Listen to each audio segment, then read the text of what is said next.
Hello अस्सलाम वालेकुम। ये मैंने थोड़ा सा एक छोटा सा ना ब्रीफ बुक रिव्यू देना है सेपियंस के ऊपर, a brief history of human kind. थोड़ा सा मैं बता दूं कि एकदम से मैं बुक रिव्यू देने के ऊपर क्यों आ गया हूँ।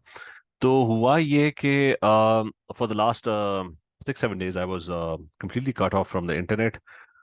मैं बाइक टूर के ऊपर गया हुआ था, जहाँ पे I had absolutely no signals and बिल्कुल ही लॉस्ट था। मतलब I was completely in the mountains and trekking.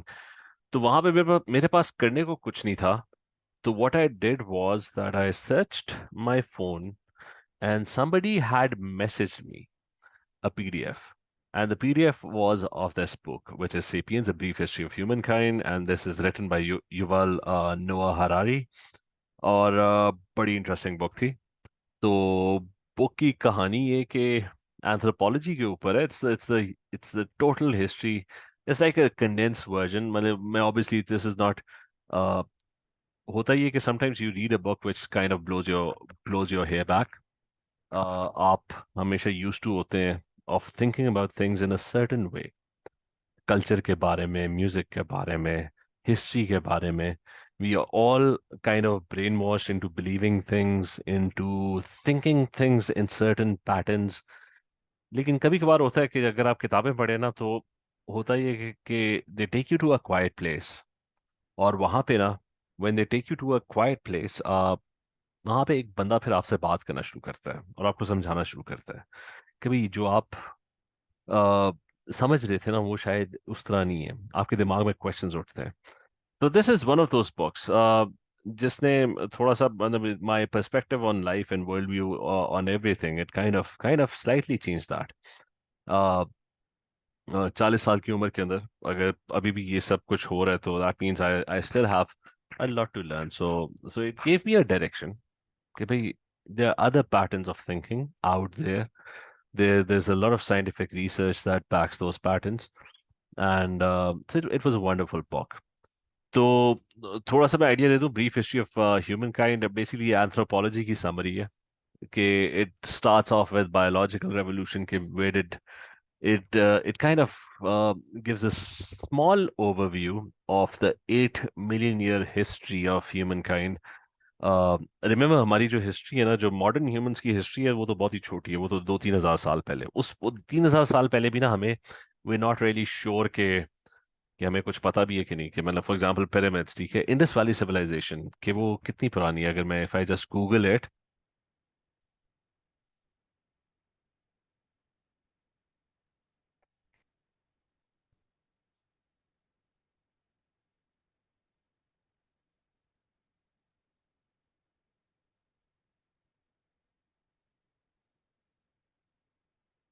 तो ये मैंने गूगल किया इंडस वैली सिविलाइजेशन, और यहाँ पे ब्रॉन्ज एज सिविलाइजेशन 3000 BC। मतलब 3 हज़ार साल, that is in the terms of history that is insignificant. मतलब कहाँ 8 मिलियन ईयर्स और कहाँ 3000। ठीक है, that means we barely know. Cultural history का तो हमें बेरली कुछ पता है। कि even 500 years ago we're not really sure कि what was going on 1000 years ago। we are very bad at writing history। अब वो 8 million year वाली जो हिस्ट्री है ना, that mostly comes from artifacts। क्योंकि हिस्ट्री इशू ये कि 70,000 years ago तो राइटिंग और लैंग्वेज हमने सीखी है ना। तो अब ये आप सोच लें कि 70,000 years ago कॉग्निशन जो है, human cognition was very limited। कि आपको बोलना भी सही तरीके से नहीं आता था, लैंग्वेज भी नहीं होती थी आपकी। So you can well imagine कि most of your history comes from artefacts, comes from pottery, comes from stuff, comes from arrows that you discovered, comes from cave painting, comes from the bones of your ancestors that have been discovered। तो 8 million साल की history है जहाँ पे you constantly biologically evolved। एक तो ये, तो उसके अंदर ज्यादा चीजें तो हमें नहीं पता, लेकिन हम यहाँ तक किस तरह पहुंचे, किस तरीके से हम, we as modern humans, as modern Homo sapiens, who are so good that we have reached the stars, we have our devices have crossed out of the solar system कि ये इतनी बड़ी जर्नी, इतनी लेंथी जर्नी और इतनी progress की journey, how did that happen from animals to all of this? So what happened, what were the key milestones that were reached? और remember, ये इतना बड़ा चैप्टर है ना कि it's like a combination of many many vast, very vast fields. तो remember this कि जब आप इस बुक को पढ़ रहे हो ना, तो याद रखें कि ये बुक बस एक छोटी सी समरी है, कि किसी ने बस एक छोटी सी कहानी सुनाई है, जस्ट टू आपके दिमाग को खोलने के लिए, कि भाई यहाँ पे पांच छह फील्ड्स हैं जो इतनी वास्ट हैं, जिसके अंदर इतने साइंटिस्ट काम कर रहे हैं, कि उनको भी जरा उनके ऊपर भी नजर डालो। अच्छा, थोड़ा किताब के ऊपर वापस चले जाते हैं। तो मैं बस छोटा सी एक तो कॉग्निटिव रेवोल्यूशन है, कि पहली चीज जो है ना, 8 मिलियन ईयर्स अगो भी वो बेसिकली एनिमल्स। हुआ ये कि somewhere around around that time, जो जो बोन स्ट्रक्चर आपको डिस्कवर होते हैं, यू हैड एंसेस्टर्स जिनकी हिप बोन जो है ना, वो चेंज हो गई थी। और वो हिप बोन चेंज होने की वजह से ना, your hip structure when it changed, हुआ ये कि you started to walk more efficiently. आपके जो डिस्टेंट कजन्स है ना, एप्स वगैरह, they can also walk upright. लेकिन मसला ये कि फॉर देम एनिमल्स की तरह चलना that's more efficient, and upright walk करना दैट्स मोर इनएफिशिएंट। हम भी अपने चारों अपने दोनों हाथों और दोनों पैरों को यूज करते हुए चल सकते हैं, लेकिन हमारे लिए वो बहुत इनएफिशिएंट है। हमारे लिए सीधा खड़ा होकर वॉक करना ज्यादा एफिशिएंट है। So sometimes around that time, bone structures की जो हिस्ट्री है उसके अंदर, what we figure out is के your hip bone structure changed.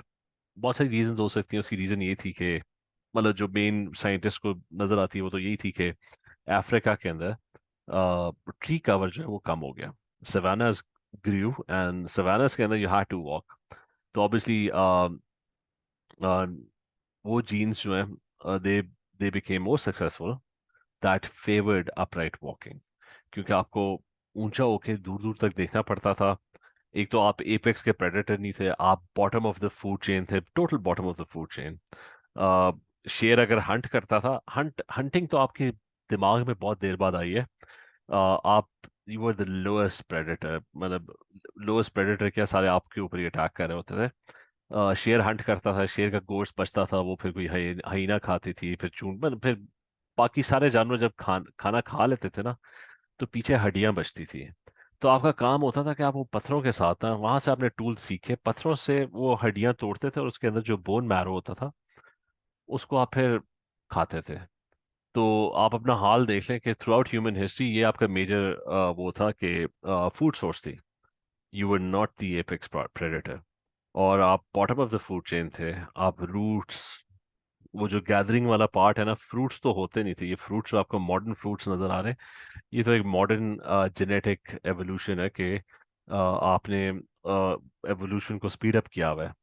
ठीक है, एक्चुअल नेचुरल वाइल्ड बनाना देखें और मॉडर्न बनाना देखें, there is a huge difference. ये जो काव जिससे आप मिल्क लेते हैं, ये नेचर के अंदर एग्जिस्ट ही नहीं करती। तो वो तो आपने एवोल्यूशन को स्टीरॉइड्स पे ले गए, खुद ही नेचुरल सिलेक्शन शुरू कर दी, so that things started to change. अच्छा, but the important thing is कि हुआ ये कि आपकी ऐसे ऐसा आपका जो फूड, क्योंकि आप इतने सॉफ्ट फूड खा रहे होते थे, कि आपका जो बोन स्ट्रक्चर है, bone structure meaning muscle structure around the jaw, वो इतना वीक हो गया कि आपकी जो बाइटिंग फोर्स है that is almost non existent. कि आप ना एक किसी और इंसान को चक्की काटे ना, उसके उसका भी खून नहीं निकलता। मतलब आपके दांत जो है ना, आपकी जो बाइट फोर्स है वो इतनी वीक है कि इसका कोई फायदा ही नहीं है। आपको बहुत सॉफ्ट फूड चाहिए होता है। लेकिन उसका फायदा ये हुआ कि हम क्योंकि बाइट कर नहीं सकते थे, बाइट करने के लिए इशू ये होता है कि ये जो मसल्स होते हैं around your head, they have to be very very strong. तो फॉर एग्जांपल वुल्फ जो है ना, वो बाइट करता है ना, वुल्फ का ये उसका बाइट फोर्स बहुत ज्यादा है। वुल्फ के यहाँ पे जो मसल्स हैं, they are extremely strong, and what that does is that वो आपकी ब्रेन ग्रोथ को ना, आपके जो स्कल स्ट्रक्चर को ना लिमिट कर देता है, क्योंकि जब ऊपर इतना मसल चढ़ा हुआ होगा ना, और वो मसल इतनी फोर्स अप्लाई कर रहा होगा, that your skull becomes very strong, and its size starts to shrink। तो जितने भी जानवर होते हैं जिनकी बाइट फोर्स बहुत ज्यादा होती है, तो उनका नॉर्मली ये जो स्कल होता है ना, वो श्रिंक हुआ होता है, क्योंकि वो जो मसल है ना, उसको कम्प्लीटली उसको कंप्रेस करके रखा होता है उस मसल ने, जो जॉ को कंट्रोल करता है। लेकिन because you using soft food, तो आपका जो ये मसल है ना, ये खास it it started losing its strength. And as it started to lose its strength, तो क्या हुआ कि मसल वीक हो गया, your head started to grow. तो हमारा जो, compare to all our cousins, हमारा जो दिमाग है ना वो थोड़ा सा साइज में बड़ा है। And that is where cognition happened. और फिर हुआ ये कि we learned how to cook with fire. तो वो जो हमारी डाइट थी ना, जो कि बड़ी बेकार किस्म की डाइट थी, उसमें हुआ ये कि डाइट तो थी बेकार, लेकिन उसमें we started including protein into it, क्योंकि हम प्रोटीन को पका सकते थे। और उससे पहले हमारे दांत काम ही नहीं करते थे, हम प्रोटीन को चबा ही नहीं सकते थे। तो आहिस्ता आहिस्ता protein became a significant part of our diet, and that led to a lot of growth. Protein होगा तो ग्रोथ, वो मसल्स बॉडी बिल्डिंग के अंदर हर वक्त वो प्रोटीन खाते रहते हैं। वो इसलिए खा रहे होते हैं because all your growth depends a lot on protein. तो हमारी हमारी physically we were very very small. तो वो फिर ऐसा ऐसा हम फिजिकली भी लार्ज होना शुरू हुए, हमारी ब्रेन ग्रोथ प्रोटीन की वजह से it started growing. And then cognition happened. Cognition है इसके टूल्स तो हम यूज कर ही रहे थे, क्योंकि we were not apex predators, but then we started hunting. Hunting के लिए स्ट्रैटेजी चाहिए, टूल्स चाहिए। टूल्स हम बना रहे थे, तो वो फिर आहिस्ता आहिस्ता ब्रेन साथ साथ ग्रो। और ये remember, this is taking millions of years. ये जो इंडस वैली सिविलाइजेशन है, ये तो अभी आंख आपने बंद की है और खोली है, तो that is Indus valley civilization. तो ये हम मिलियंस ऑफ ईयर्स की बात कर रहे हैं, इन विच all of this process happened. But then, obviously, your brain and cognition and language came into being, क्योंकि जब आप complex strategies use करना शुरू करते हैं, the first thing is you need a language. And language starts with making different noises. कि अगर आपने, अब आप prehistoric man है, you don't know language, लेकिन what you're doing is you're using um, different sounds to convey different messages. उसके लिए फिर आपकी वोकल कॉर्ड की ना फ्लेक्सिबिलिटी, तो वहां पे एक डिमांड स्टार्ट होगी that your vocal cord had to be flexible, because if it was flexible and you were able to make different noises and you were able to convey different strategies, तो हुआ ये कि आप ज्यादा successful होंगे। अब एक आपका भाई है, वो बैठा, उसके हलक से ना एक ही आवाज निकल रही है, वो बैठा हंट ही नहीं कर सकता दूसरे लोगों के साथ मिलके, क्योंकि वो बेचारा कन्वे ही नहीं कर सकता। वो बेचारा भूखा मर जाता था। तो eventually those genes they died off, and the more successful genes they carried on. और वहां से फिर vocal cord became flexible and language came along, and language के साथ साथ टूल्स हम यूज ही कर रहे थे, तो राइटिंग भी साथ आ गई। वो लैंग्वेज और राइटिंग का फिर कॉम्बिनेशन स्टार्ट हुआ, and that's how we started preserving knowledge. तो खैर ये एवोल्यूशन चलती रही। बीच में हमने फिर अब when you start learning complex strategies, you started agriculture as well. Agriculture को इस book में it's called the biggest fraud. Why? Because that led to a lot of injustice. Small tribes थी, बड़े आराम से अच्छे तरीके से एग्जिस्ट कर रही थी। अभी भी दुनिया में आप जाए ना, तो ये जो, अगर रीसेंट हिस्ट्री में देखें, तो रेड अनियन कह रहा हूँ, रेड इंडियन ट्राइब्स थी। वो बड़ा कल्चरली, मतलब it was a very peaceful way of living. लेकिन एग्रीकल्चर रेवोल्यूशन जो है ना, वो एक बड़ा, it wasn't a very good period. It was a very long period. Most of human history, the modern human history, is agricultural revolution. हुआ ये कि we started producing surplus, लेकिन that led to a lot of injustice, क्योंकि वहां पे हमने slavery सीखी। We learned कि भाई, if you can control slaves, you can increase agricultural production, and so slavery and injustice was paramount in agricultural revolution, and hoarding became common. फिर लेकिन that led to civilizations as well, because now humans could live in much bigger tribes. फिर स- बड़ी civilizations develop होना शुरू हुई। ठीक है, जैसे इंडस वैली civilization थी, Roman civilization, Greek civilization, 100,000 people could live in a city. अब जब number of people increased, तो फिर ये हुआ कि you needed social contracts. You needed them to believe in the same laws, ताकि वो ट्रस्ट कर सकें। तो वहां से that is where religion took root. Religion started evolving. पहले रिलीजन का होता था कि हर ट्राइब का अपना एक रिलीजियस गॉड होता था, टोटम्स होते थे, they all had different religious beliefs. एक ट्राइब दूसरी ट्राइब के साथ कम्युनिकेट नहीं कर सकती थी, क्योंकि एक ट्राइब के जो रिलीजियस लॉज होते थे वो दूसरी ट्राइब के रिलीजियस लॉज से डिफरेंट होते थे। तो वो जो ट्रस्ट का फैक्टर था, दैट वाज वेरी डिफिकल्ट, क्योंकि trade became very difficult, trade was very important in agriculture revolution. तो रिलीजन्स जो है वो फिर eventually evolved simultaneously, and they became bigger in size. They facilitated trade and they facilitated trusting the other tribe. अगर एक tribe Christian है और दूसरी ट्राइब भी क्रिश्चियन है, तो दोनों को एक ट्रस्ट होता था दोनों के अंदर कि भाई we believe in the same laws, और अगर कोई गलती करेगा तो उसको वही पेनल्टी मिलेगी जो मुझे मिलेगी। तो that was kind of very convenient, and so so state और रिलीजन साइमल्टेनियसली ग्रो करती गई। खैर वैसे इस बुक को पढ़ेंगे, डिटेल ज़्यादा वहाँ पे है, मैं बहुत ज़्यादा डिटेल में नहीं जाना चाह रहा, बस आखिरी उसके फिर साइंटिफिक रेवोल्यूशन पे आ जाता है, जहाँ पे हम अभी करंटली स्टैंड कर रहे हैं। तो इसके अंदर इस बुक में ना बड़े मजे की बात लिखी है कि around 15th century Europeans which were like very very backward, Europeans इतने बैकवर्ड थे कि मतलब they were one of the most backward people on this planet. बाकी जितनी भी सिविलाइजेशंस थी ना जो एग्जिस्ट कर रही थी, they were much much superior to Europeans. अच्छा, 15th century में होता क्या है अकॉर्डिंग टू दिस बुक, ठीक है, और उसमें ये कि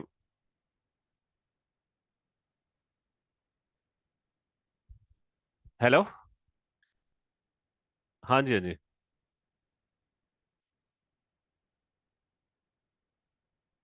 1 बजे। ठीक है। हेलो। हाँ हाँ, मैंने कहा ठीक है। ओके ओके ना।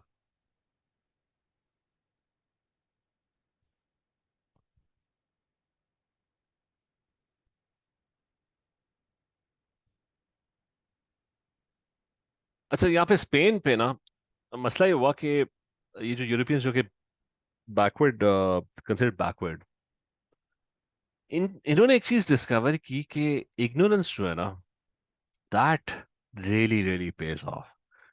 Being ignorant is something that, इसके बड़े फायदे हैं। इससे पहले ना ह्यूमन थिंकिंग नहीं थी। इससे पहले क्या होता था कि इफ पीपल लाइक, अगर रोमन एम्पायर है ना, रोमन एम्पायर कहता था कि हमें सब कुछ पता है। इससे पहले जो प्राइड होती थी ना सिविलाइजेशंस में, वो ये होती थी कि we are superior, why, because हम सबसे ज्यादा नॉलेजेबल हैं, हमें सब कुछ पता है, और जो हमारे अपोनेंट्स हैं ना वो जाहिल हैं, उन्हें कुछ नहीं पता। तो जब लेट्स से रोमन एम्पायर कहीं पे अटैक करता था, तो वो दूसरों को जाके कहता था कि हमें फॉलो करो, हम सुपीरियर है नॉलेज के अंदर, तुम लोग जाहिल हो, तुम लोगों को कुछ नहीं पता।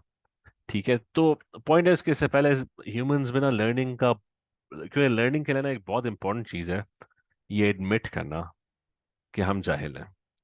क्योंकि यू कांट लर्न एनीथिंग अगर आप ये समझ रहे हैं कि मैं परफेक्ट हूँ और मुझे सब कुछ पता है। तो इससे पहले through out history, through out, even अगर आप even in the modern world आप किसी ट्राइब में जाएंगे ना, तो वो ट्राइब अपने आप को बहुत सुपीरियर समझती है। वो कहती है हमें सब कुछ पता है, हमारा जो वे ऑफ लिविंग है ना वो दुनिया का बेस्ट है, हमसे ज़्यादा अच्छा कोई नहीं है, और जो तुम जाहिल आए हुए हो ना बाहर से, वो हमसे सीखें। तो that was a pretty standard way of thinking. But then Spain discovered कि जहालत में ना पैसे बहुत हैं।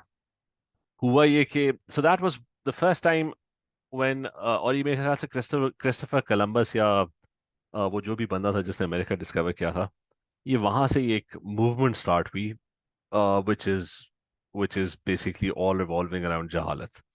वो ये थी कि दुनिया के जब मैप्स बनते थे, तो उन मैप्स में अ, जो भी मुल्क मैप बनाता था, जो भी सिविलाइजेशन या एम्पायर मैप बनाती थी, वो कहती थी कि हमारा मैप जो है वो परफेक्ट है। Spain was the first one जिसने मैप में ना खाली जगह छोड़ी। उनने कहा यार, ये जो हमारे यूरोप के ना लेफ्ट साइड पे ना जो क्या होता है वेस्ट पे, हमें कसम से कुछ नहीं पता कि ये वेस्ट में क्या है। ठीक है, पहली दफा एक एम्पायर ने एडमिट किया कि यार हमें तो पता ही कुछ नहीं है। और कोलंबस और ये स्पेनिश मर्चेंट्स और नेवी वाले, ठीक है, दे स्टार्टेड अब जब नहीं पता, तो अब आप क्या करोगे? अब आप जाके पता करने की कोशिश करेंगे।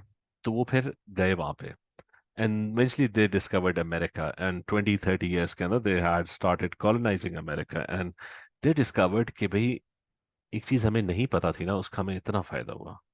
It made the Spanish king extremely extremely rich. और इसके साथ ही Europeans they started following suit. और वहां से फिर एकदम से ना यूरोपियन कल्चर के अंदर एक पार्ट बन गया, विच इज जो सेंटर पीस है ना, दैट वाज इग्नोरेंस, कि I don't know what's going on. ठीक है, एंड व्हेन यू एडमिट कि I don't know what's going on, तो आप जाके ढूंढते थे। अब आप ये सोचें कि उस जमाने में गोरे आते थे, इंग्लैंड से चलते थे किसी गांव से, वो इंडस रिवर क्रॉस करते थे, और वो फिर जाके केटू तक पहुंच के केटू को मैप कर रहे होते थे।